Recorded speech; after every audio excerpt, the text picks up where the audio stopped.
Déterminé à mettre fin au phénomène ADF et restaurer l'autorité de l'État en Ituri, les forces armées ont capturé 4 terroristes ADF lors d'une contre-attaque menée dans les localités de Malibongo et Malaya, dans la région de Boga. Ces rebelles ADF, parmi lesquels 2 renseignants et un ravitailleur, ont été présentés ce mercredi au gouverneur militaire de l'Ituri, par là au nom du lieutenant-général Luboyanka Shomadjoni. Le porte-parole de l'armée en Ituri appelle la population à toujours faire confiance aux forces loyalistes pour la neutralisation définitive de tous les ennemis de la paix. La population doit raviver la conscience de quitter ces ADF. Il ne faut jamais être en connivence avec l'ennemi. C'est déplorable de voir les gens paisiblement, mais ils se font les complices, ils se font les renseignants. Comment voulez-vous gagner une guerre contre ces terroristes où certaines populations sont en connivence avec l'ennemi? C'est inimaginable, on ne peut pas imaginer cela. C'est comme ça, au nom du gouverneur militaire, commandant des opérations, la guerre sera gagnée que si la population, celle-ci, comprend que nous sommes dans une phase où nous devons collaborer avec les forces armées, nous devons dénoncer tous les cas suspects. On ne peut pas se faire ennemi de l'armée en étant dans la population et en demandant la sécurité par les forces armées au sein de la population. L'un des capturés explique les circonstances de son enrôlement au sein de cette force négative. Moi et ma famille, nous venons de Massissi à la recherche des terres arables pour notre survie.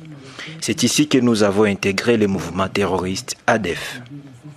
Dans la même veine, les forces armées ont déjoué la semaine dernière une attaque de ces rebelles dans la région de Loloa, traversée par la RN4, où le trafic est redevenu fluide. De la République démocratique du Congo FARDC, en opération au Nord Kivu, ont été renforcés en logistique ce mercredi 17 août 2022. Il s'agit de 6 jeeps Land Cruiser flambant neuves 4x4 remises au commandant second de la 3e zone de défense par l'autorité provinciale du Nord Kivu, représentée par les vice-gouverneurs, les commissaires divisionnaires Romi et Kouka Lipopo. La cérémonie de remise et reprise s'est déroulée dans l'enceinte du gouvernorat des provinces. Les vice-gouverneurs ont invité les utilisateurs de ces engins roulants d'en prendre soin. Au nom de son Excellence, le gouverneur de province du Nord Kivu, le lieutenant-général Ndima Constant, je vous remets 6 jeeps de marque Land Cruiser pour les opérations. Je vous prie de prendre soin de ces véhicules comme votre prunelle pour que les opérations puissent bien se dérouler et que la logistique dont nous parlons tout le temps qu'elle fait défaut ne puisse pas faire défaut maintenant à l'occasion de la réception de ces véhicules. Nous osons croire que vous userez en bon père de famille de ces véhicules pour que les unités au front puissent en bénéficier et pouvoir monter des opérations en toute quiétude.